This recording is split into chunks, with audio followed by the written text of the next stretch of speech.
સદગુરુ મહારાજ એક વાણીની અંદર સવારામ બાપા એવું કહે છે કે અંગૂઠો મરડીને પીવું ને જગાડ્યા ગોરી કહે તને સે આવે હું આડું જાય અવળું જાય આ નણદલ લેર્યું.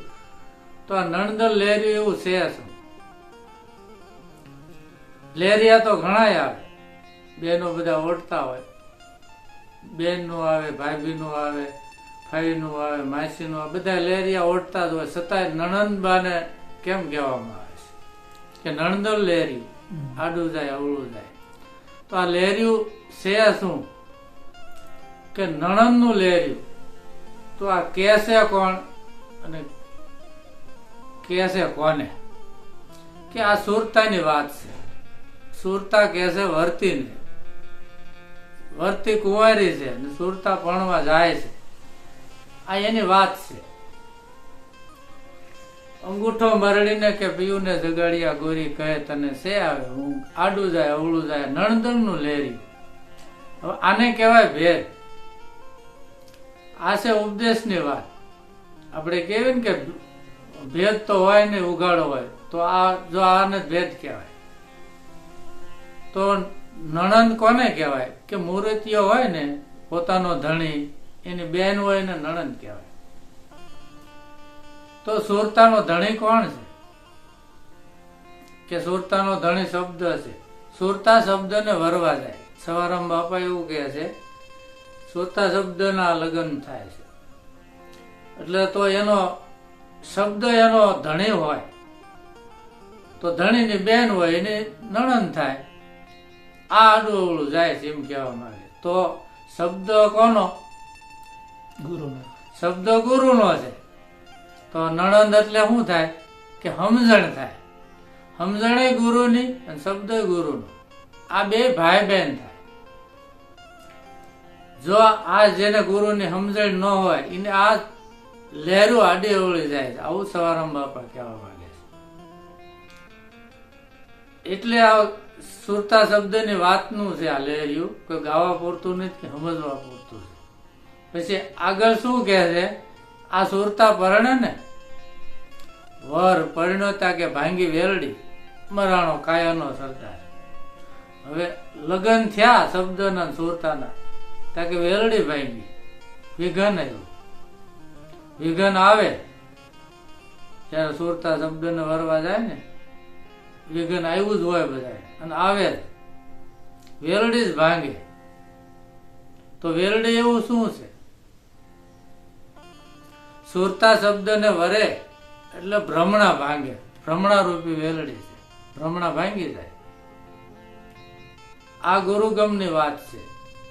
પછી એથી આગળ બીજી શું કહે છે કે કીડીની હડફેટે હાથી મું, કુંજરને પાડ્યો પગલા હેઠ, પહોંચાડ્યો ઠેઠ.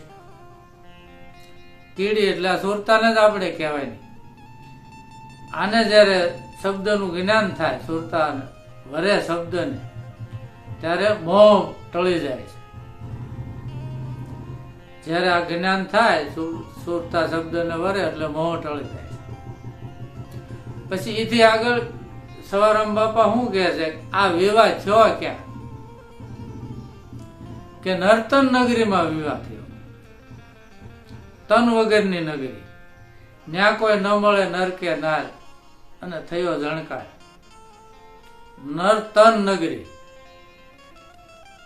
તન વગરની નગરી એટલે કેવી હોય?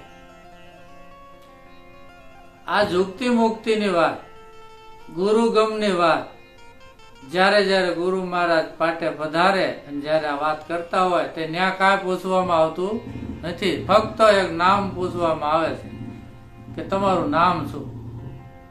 ન્યા કોઈ સ્ત્રી નથી હોતા, નો કોઈ પુરુષે હોતા. આ નર્તન નગરીમાં વિવાહ થયો. ન્યા કોઈ ન મળે નર કે નાર, થયો જણકાર. આવી નગરીમાં વિવાહ થાય તો જ કે આ ભવજળ તરી નવાય એવો છે. આ બે કન્યાવર નાયા ભવજળ તીર, ધરી રહ્યા ધીર. જો આ પ્રાપ્તિની અંદર તમે નાઈ લ્યો, આ ગુરુગમની ગંગા જે વહે છે એમાં નાઈ લ્યો તો ધરી રહ્યા ધીર. તો ભવજળ તરાય છે એમ. પણ આ કોઈ ગાવા પૂરતું લહેર્યું નથી, સમજવા પૂરતું છે. પછી સવારામ બાપા શું કહે છે, દાસ સવો કે સુણી લ્યો આ સોયરો, એવું કીધું. તો આપણે એમ કહેવી કે સોયરો એટલે શું થતું હોય છે? સોયરો એટલે ઉપદેશ થાય. ઉપદેશ ને કોઈ સોયરો કે, કોઈ ઉપદેશ કે, કોઈ ગાદી કે, કોઈ ગુરુ પાઠ કે કોઈ પાઠ કે, જે જેને અનુકૂળ હોય, જે પરંપરા આવતી હોય એ પ્રમાણે બધા વર્ણવું હોય. પણ મારા અનુભવ પ્રમાણે સવારામ બાપા એવું કહે છે કે દાસ સવો કે સુણી લ્યો આ સોયરો, તો આ સમજેથી જન્મ મરણ ભે જાય. આ જ ગુરુગમ છે, આ ગુરુગમ ગાય. આજે અત્યારે જે કાંઈ તમને કહેવામાં આવ્યું પહેલે છેલ્લે, આ ગુરુગમ ની વાત છે. તો આ ગુરુગમ ગાય અને આ સોયરો સુણી લો તો કે જન્મ મરણ મટી જાય, આટલી વાતમાં. છતાંય તમે ગા ગા કરો તો આ જન્મ મરણ મટે નહીં. આવું સવારામ બાપાનું કહેવાનું થાય છે મારા અનુભવ પ્રમાણે. સદગુરુ મહારાજ.